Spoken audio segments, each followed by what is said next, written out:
জঙ্গল, হ্যাঁ, জঙ্গল যেমন মানুষকে আনন্দ দেয় তেমনি অনেকের প্রাণ কেড়ে নিতেও দ্বিধা করে না। তবে জঙ্গল তো আর মানুষ খেতে পারে না, মানুষের প্রাণ কেড়ে নেয় জঙ্গলে থাকা হিংস্র প্রাণীগুলো। হ্যালো বন্ধুরা, আজকের মুভি অ্যানাকোন্ডা। দেখতে থাকুন সম্পূর্ণ ভিডিও। সিনেমার শুরুতে আমরা একটি বোট দেখতে পাই। এই বোটের মানুষগুলো একটি টিভি চ্যানেলে কাজ করত, আর তাদের এখানে আসার মূল উদ্দেশ্য হচ্ছে তারা এই জঙ্গলে থাকা আদিবাসীদের একটি ডকুমেন্টারি তৈরি করতে চায়। তারা যখন বোট নিয়ে সামনে এগোচ্ছিল তখন প্রচুর বৃষ্টি শুরু হয়। এমন সময় পল নামে একজন লোক তাদের কাছে সাহায্য চায়, আর তারা পলকে বোটে তুলে নেয়। লোকটি এই জঙ্গল সম্পর্কে ভালোই জানতো। বোটে থাকা সবাই তাদের উদ্দেশ্য পলকে জানায়, আর পল তাদেরকে সাহায্য করার ইচ্ছা প্রকাশ করে।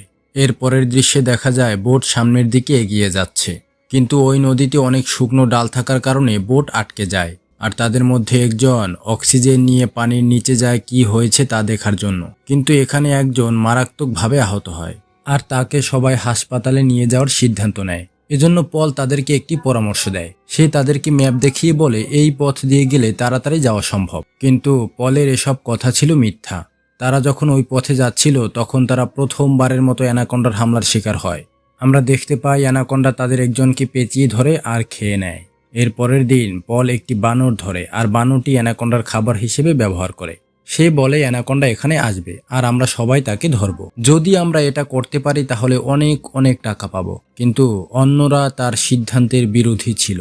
সেদিন রাতে সত্যি সত্যি অ্যানাকোন্ডা সেখানে আসে, আর সে এতটাই শক্তিশালী ছিল যে তাকে ওই ফাঁদে আটকে রাখা সম্ভব হয়নি।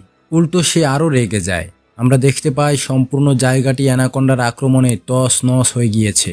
চারদিকে আতঙ্ক ছড়িয়ে পড়েছে, আর সবাই তাদের প্রাণ বাঁচাতে এদিক ওদিক ছুটছে। এমন সময় বোটের একজনকে অ্যানাকোন্ডা পেঁচিয়ে ধরে, আর ডেইরি নামের এই মেয়েটি একটি বন্দুক নিয়ে গুলি করতে চাইলে পল তাকে থামিয়ে দেয়, কারণ পল ওই সাপটি জীবিত ধরতে চায়। এটা যদি সে জীবিত ধরতে পারে তাহলে $1,000,000 পাবে। এজন্য সে চাইছিল না সাপটি কোনোভাবে মারা যাক। অ্যানাকোন্ডার আক্রমণে ওখানে থাকা অনেকেই প্রাণ হারায়। এর পরের দৃশ্যে আমরা পলের আসল রূপ দেখতে পাই। সে এবার সবাইকে গান পয়েন্ট করে আর বলে এখন সবাইকে আমার কথা মতো চলতে হবে। অন্যরা নিরুপায় হয়ে তার দাবি মেনে নেয়, কারণ তারা জঙ্গলের এমন একটা জায়গায় এসে পড়েছিল যে এখান থেকে চাইলেও তারা বের হতে পারতো না।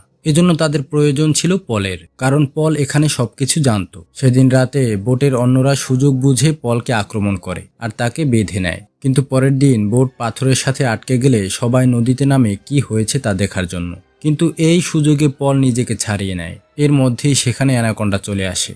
সবাই প্রাণ বাঁচাতে বোটে আসতে পারলেও একজন সেখানে আটকে যায়, আর তাকে অ্যানাকোন্ডা জীবন্ত খেয়ে ফেলে। একই সময় পল আক্রমণ চালায় বাকিদের উপরে, যার কারণে ওখানে একটি হট্টগোল বেঁধে যায়। তারা কোনো মতে নিজেদের বাঁচিয়ে সেখান থেকে বোট নিয়ে সামনে এগিয়ে চলে, কিন্তু পল তাদের পিছু ছাড়েনি। কিছু দূর যাওয়ার পরে পল পুনরায় আক্রমণ করে আর টিভি চ্যানেলের সর্বশেষ দুজনকে বেঁধে নেয়। এরপর সে তাদের উপরে বানরের রক্ত দেয়, যাতে করে অ্যানাকোন্ডা এখানে আসে আর পল তাকে ধরতে পারে। রক্তের গন্ধে সেখানে অ্যানাকোন্ডা আসলে পল একটি জাল দিয়ে সাপ এবং ওই দুইজনকে একসাথে আটকে দেয়।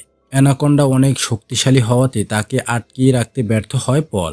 অ্যানাকোন্ডা জাল ছিঁড়ে বেরিয়ে আসে। এবার পল নিজের প্রাণ বাঁচাতে ব্যস্ত হয়ে পড়ে, আর এক পর্যায়ে অ্যানাকোন্ডা পলকে জীবিত গিলে খায়। এখন বাকি আছে মাত্র দুইজন, যাদেরকে পল টোপ হিসেবে ব্যবহার করেছিল। অ্যানাকোন্ডার হাত থেকে বাঁচতে ডেইরি নামের এই মেয়েটি একটি পরিত্যক্ত ঘরে লুকিয়ে পড়ে।